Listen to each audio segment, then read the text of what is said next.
Bonjour, aujourd'hui je voudrais vous faire une vidéo sur le terme de fausse église qui semble par beaucoup trop excessif et pourtant plusieurs saints et bienheureux en ont parlé.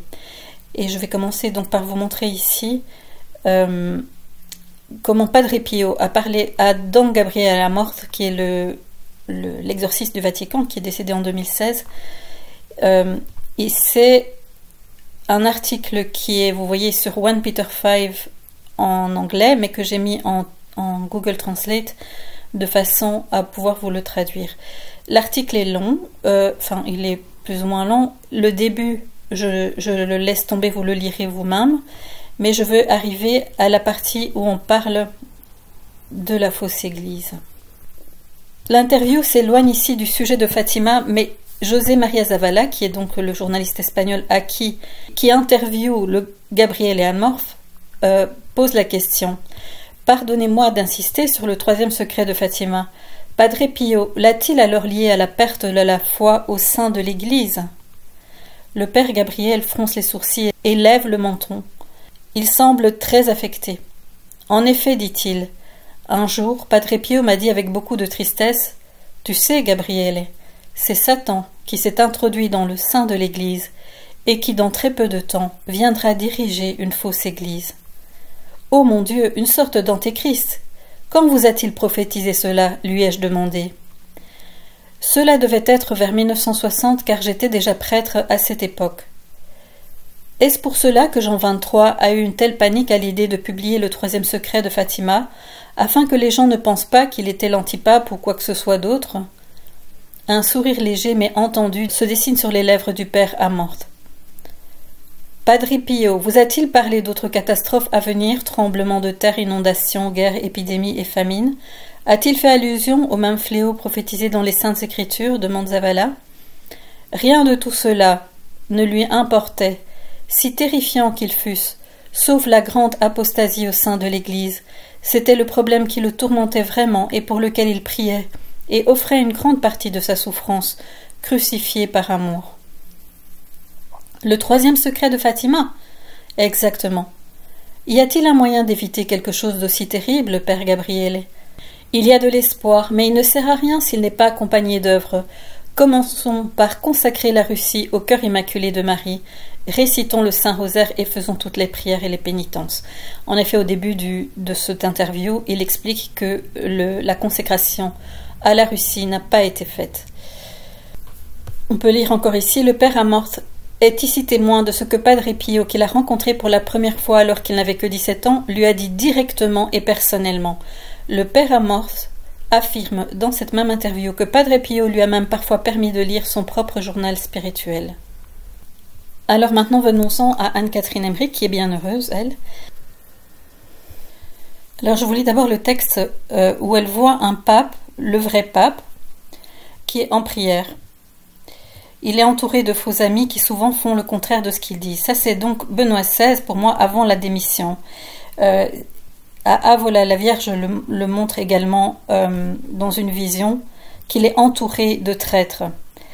Je vis le Saint-Père dans une grande tribulation, une grande angoisse touchant l'Église, entouré de trahisons. Ils veulent enlever au pasteur le pâturage qui est à lui. Ils veulent en imposer un qui livre tout aux ennemis. Alors, saisie de colère, elle leva le poing en disant « Coquin d'Allemand !» Attendez, vous n'y réussirez pas. Le pasteur est sur un rocher. Vous, prêtre, vous ne bougez pas. Vous dormez et la bergerie brûle par tous les bouts. Vous ne faites rien. Oh, comme vous pleurez cela un jour. Donc dans ce texte, on voit que on a le vrai pape. Pour l'instant, il n'y a pas encore de second pape dans cette vision. Mais on est à la période où on veut lui enlever son pâturage au pasteur. Et on veut le donner aux ennemis, à quelqu'un qui va tout livrer aux ennemis. Qui fait cela?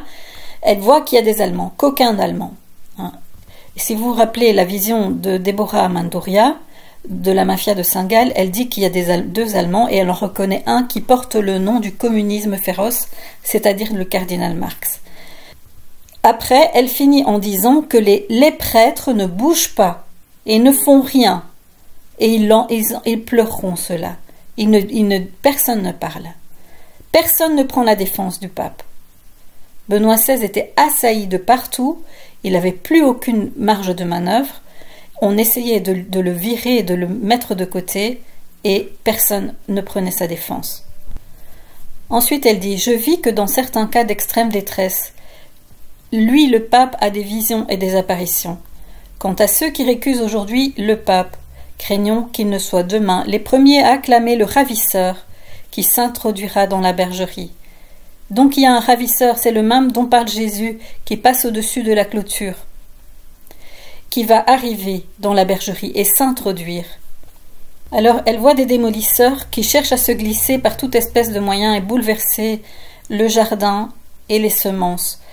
Et puis tout est plein de pièges et de ruines, elle les voit intercepter et détourner les voies qui vont au pape. Donc ces gens empêchent les courriers d'arriver à Benoît XVI, et ça c'est encore confirmé à Avola, où la Vierge montre qu'on subtilise le courrier du pape et on répond à sa place. Et donc les gens pensent écrire au pape et reçoivent une lettre ou ne reçoivent pas de réponse, comme le témoigne Monseigneur Vigano qui avait essayé d'avoir une audience auprès de Benoît XVI.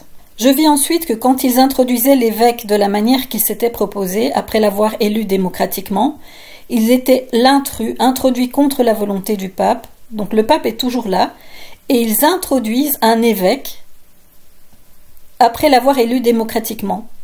Mais celui-là qu'ils ont élu ne possède pas légitimement l'autorité spirituelle. Donc c'est ici l'élection d'un faux pape qu'on élit démocratiquement contre la volonté du pape qui est toujours là. Je vis à ce que je crois presque tous les évêques du monde, mais un petit nombre seulement, parfaitement saints. Je vis que dans certains cas d'extrême détresse, lui le pape a des visions et des apparitions. Alors cet évêque qu'ils introduisent de manière démocratique, qu'est-ce qu'il va faire? Je voyageais à travers une contrée sombre et froide et j'arrivais dans la grande ville. J'y vis de nouveau la grande et singulière église qu'on y construisait. Il y avait là rien qui fût saint. Je vis cela de la même manière que je vis une œuvre catholique ecclésiastique à laquelle travaillaient en commun des anges, des saints et des chrétiens. Mais ici, le concours était donné sous d'autres formes plus mécaniques. Je ne vis pas un seul ange ni un seul saint coopérer à cette œuvre. Je vis beaucoup plus loin sur l'arrière-plan, le trône d'un peuple sauvage armé d'épieux, et une figure qui riait et qui disait « Bâtis-la aussi solidement que tu voudras, nous la renverserons. » Je vis tout ce qui tient au protestantisme prendre de plus en plus le dessus et la religion tomber en décadence complète. Il y avait à Rome, même parmi les prélats, bien des personnes de sentiments peu catholiques qui travaillaient au succès de cette affaire. Je vis en Allemagne des ecclésiastiques mondains et des protestants éclairés manifester des désirs et former un plan pour la fusion des confessions religieuses et pour la suppression de l'autorité papale. Ils bâtissaient une grande église étrange et extravagante. Tout le monde devait y entrer pour s'y unir et posséder les mêmes droits. Évangéliques, catholiques, sectes de toute espèce, ce devait être une vraie communion des profanes où il n'y aurait qu'un pasteur et un troupeau. Il devait y avoir un pape élu vraisemblablement, mais qui ne possédait rien et serait salarié. Tout y était préparé d'avance et bien des choses étaient déjà faites. Mais à l'endroit de l'autel, il n'y avait que désolation et abomination. Je vis bien souvent Jésus lui-même cruellement immolé sur l'autel par la célébration indigne et criminelle des saints mystères. Je vis devant des prêtres sacrilèges la Sainte Hostie reposée sur l'autel comme un enfant Jésus vivant qu'il coupait en morceaux avec la patène et qu'il martyrisait horriblement. Leur messe, quoique accomplissant réellement le saint sacrifice, m'apparaissait comme un horrible assassinat. Je vois les ennemis du Saint-Sacrement qui ferment les églises et empêchent qu'on l'adore s'attirer un terrible châtiment. Je les vois malades et au lit de la mort sans prêtre et sans sacrement. Il n'y a qu'une église, l'église catholique romaine, et quand il ne resterait sur terre qu'un seul catholique, celui-ci constituerait l'église une, universelle, c'est-à-dire catholique, l'église de Jésus-Christ contre laquelle les portes de l'enfer ne prévaudront pas. Alors tout y est dans cette fausse église foncièrement mauvais, c'est la communion des profanes. Je ne puis dire combien tout ce qu'ils font est abominable, pernicieux et vain. Ils veulent être un seul corps en quelque chose d'autre que le Seigneur. Il s'est formé un corps, une communauté en dehors du corps de Jésus qui est l'Église, une fausse Église, sans Rédempteur, dont le mystère est de n'avoir pas de mystère. J'eus une vision où je vis les autres dans la fausse église. Édifice carré, sans clocher, noir et sale avec un comble élevé. Ils étaient en grande intimité avec l'esprit qui y règne. Cet esprit est plein d'immondices, de vanité, de sottise et d'obscurité. Presque aucun d'eux ne connaît les ténèbres au milieu desquelles il travaille. Tout y est pur en apparence, et ce n'est que du vide. Elle est pleine d'orgueil et de présomption, et avec cela destructrice et conduisant au mal avec toute espèce de beau dehors. Son danger est dans son innocence apparente. Ils font et veulent des choses différentes. En certains lieux, leur action est inoffensive. Ailleurs, ils travaillent à corrompre un petit nombre de gens savants, et ainsi tous viennent ensemble aboutir à un centre, à une chose mauvaise par son origine, à un travail et une action en dehors de Jésus-Christ, pour lequel seule toute vie est sanctifiée, et hors dequel toute pensée et toute action reste l'empire de la mort et du démon. Je me trouvais dans un navire tout percé, et j'étais couché au fond, à la seule petite place qui fut encore intacte, et les gens étaient assis sur les deux bords du navire. Je priais continuellement pour qu'ils ne fussent pas précipités dans les flots, et cependant ils me maltraitèrent et me donnèrent des coups de pied. Je voyais à chaque instant le navire au moment de couler, et j'étais malade à mourir. Je priais toujours pour que ces malheureux débarquassent aussi, mais à peine étais-je sur le rivage que le navire coula à fond, et aucun de ceux qui y étaient ne se sauva, ce qui me remplit de tristesse. Dans l'endroit où j'allais, il y avait une grande abondance de fruits. Quand je regardais autour de moi, je vis très distinctement à travers une crêpe de couleur sombre les erreurs, les égarements et les péchés innombrables des hommes, et avec quelle sottise et quelle méchanceté ils agissaient contre toute vérité et toute raison. Je vis des scènes de toute espèce, je revis le navire en détresse portant ces hommes convaincus de leur immense mérite, et admirés aussi bien par d'autres, passer près de moi sur une mer dangereuse, et je m'attendais à chaque instant à le voir périr. Je connaissais parmi eux des prêtres, et je souffris de grand cœur pour les aider à venir à la récipiscence. Je vois tendre traîtres, ils ne peuvent pas souffrir qu'on dise « cela va mal ». Tout est bien à leurs yeux, pourvu qu'ils puissent se glorifier avec le monde.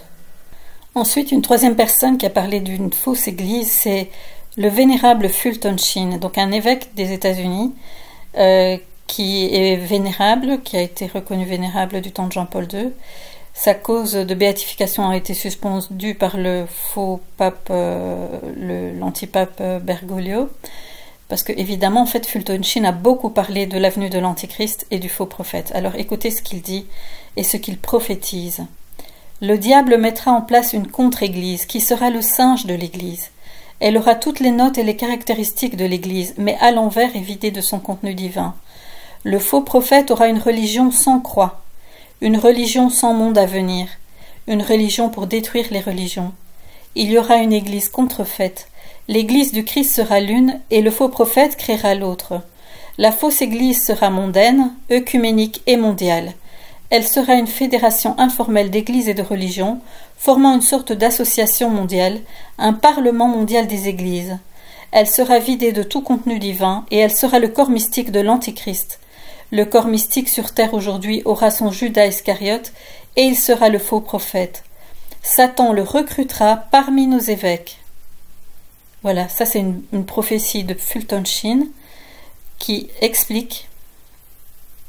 C'était un évêque qui parlait beaucoup à la radio. Et voilà, le Seigneur lui a donné la grâce de prophétie.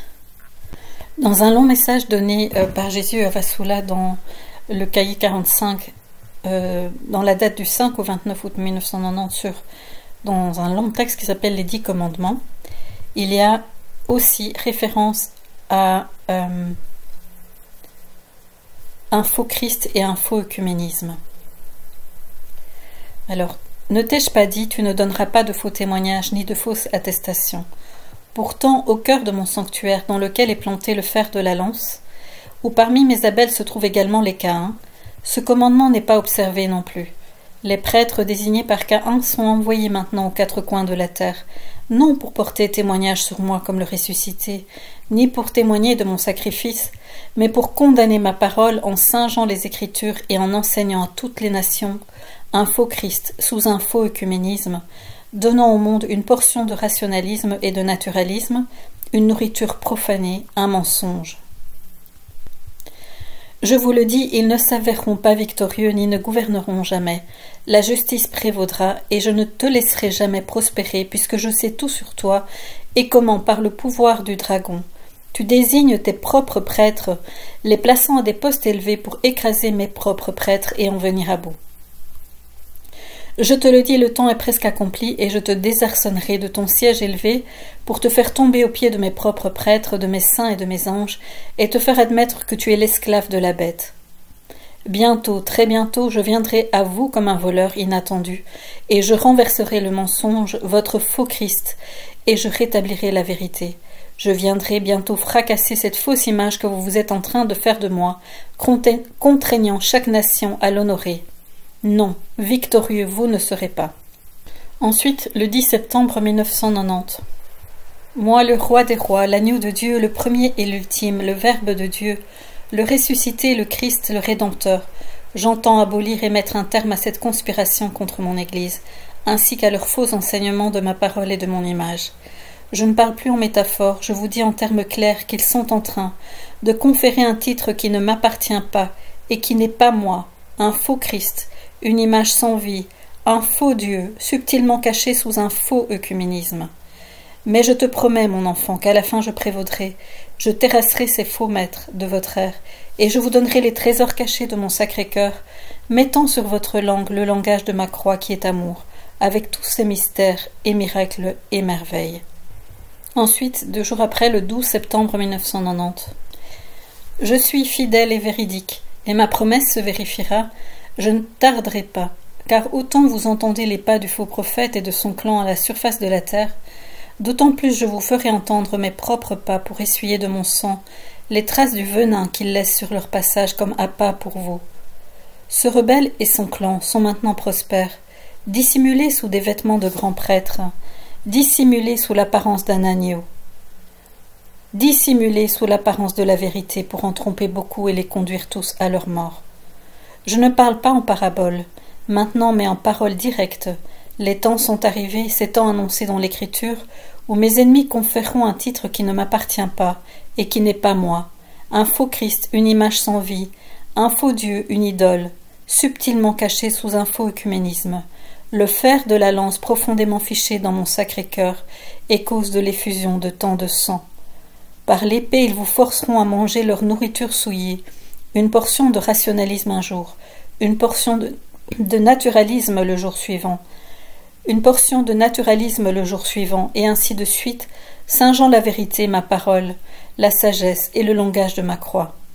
Mais un feu descendra du ciel et les dévorera, lui et son clan, cela est sûr et se vérifiera. Je vous dis toutes ces choses, bien-aimés, afin de vous mettre en garde contre ces faux maîtres, contre ces doctrines humaines, et pour vous dire que dans les jours de tribulation à venir, mon Sacré-Cœur qui est en feu continuera à vous poursuivre, comme le mendiant espérant une aumône. Moi aussi j'espère gagner votre cœur avant la venue de l'obscurité sur vous. Je bénis chacun de vous, laissant mon soupir d'amour scellé sur vos fronts. Moi, Jésus-Christ, Fils bien-aimé de Dieu et Sauveur, je vous laisse de tout cœur avec ma paix, et je vous aime infiniment. Soyez un. Ensuite, le 22 octobre 1990. Le signal est en train d'être hissé sur les toits de vos maisons. Mes ambassadeurs sont maintenant envoyés à leur poste attendant mon signal. Mon retour est imminent. Aussi, vous qui êtes mes messagers, hâtez votre pas, allez sur chaque colline annoncer que le jugement tombera bientôt sur ces commerçants, car ils sont devenus une abomination à mes yeux. N'avez-vous pas déjà lu que vous devez rester éveillé, afin que lorsque vous verrez la désastreuse abomination dont a parlé le prophète Daniel, érigée dans mon sanctuaire, vous sachiez que c'est le signe désigné par le prophète pour la fin des temps? Comment se fait-il que vous ne puissiez reconnaître les temps? Les briques de mon sanctuaire se sont écroulées et vous êtes en train de vivre au milieu de cette grande apostasie de votre ère.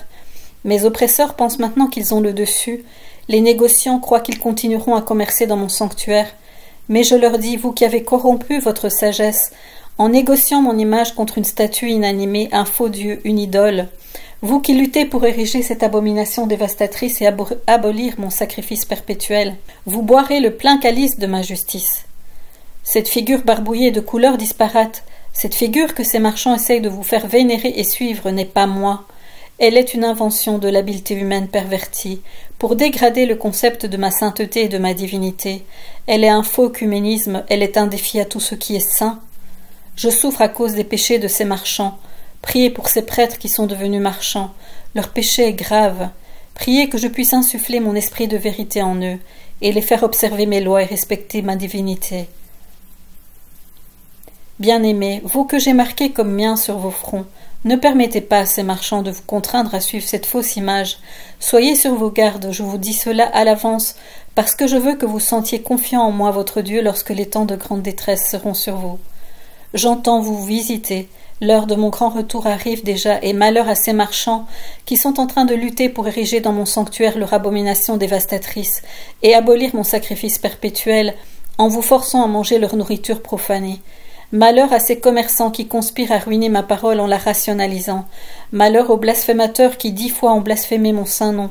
Malheur aux disciples de la bête qui ont sculpté des images blasphématoires contre mes 7 esprits. Leur citadelle sera réduite en un monceau de poussière par le souffle de ma bouche.